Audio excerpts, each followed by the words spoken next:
या भोंदूबाबा राजू झाचं करायचं काय? खाली डोकं वरती पाय. या भोंदूबाबा राजू झाचं करायचं काय? खाली डोकं वरती पाय. या राजू झाला अटक झालीच पाहिजे. या राजू हरामखोर राजू झाला अटक झालीच पाहिजे. हा हरामखोर राजू झाला अटक झालीच पाहिजे. या भोंदूबाबा राजू झाला अटक झालीच पाहिजे. हे जेवढे उच्च शिक्षित म्हणायचे ते उच्च शिक्षित नसून ज्यांची हरामाची कमाई कमवलेली आहे, ज्यांना अजून अनितीचा पैसा हवाय, मला चांगली पोस्ट कशी मिळेल म्हणून ह्या भोंदू बाबांकडे तंत्र मंत्र आणि भविष्य पाहण्यासाठी जात असतात. चांगला शिक्षित नॉन करप्ट अधिकारी व राजकीय नॉन करप्ट असे लोक कधीच जाणार नाही.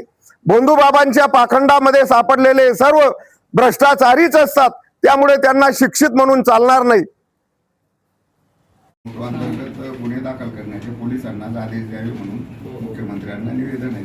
कारण या पाखंडी लोकांचा लई देव फुटलेलं आहे. कोण संविधानाच्या विरोधात बोलतो, कोण जातीवादावर बोलतो. म्हणजे यांनी मुख्य मुद्दा असा आहे सर की धर्माचा प्रचार करण्याचं स्वातंत्र्य सगळ्यांना आहे, तो त्यांनी करत राहावा.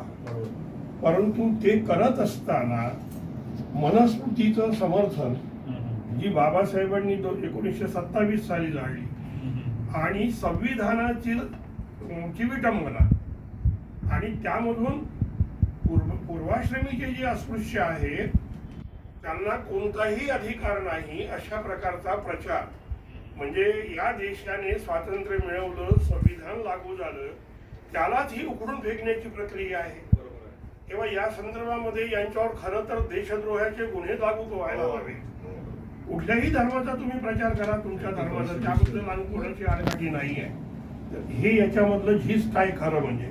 आणि म्हणून शासनाने असे जे साधू महंत स्वतःला म्हणवणारे स्वयंघोषित आहेत त्यांच्यावर बंदी आणली पाहिजे आणि त्यांच्यावर केसेस केल्या पाहिजे, ही आमची मागणी आहे.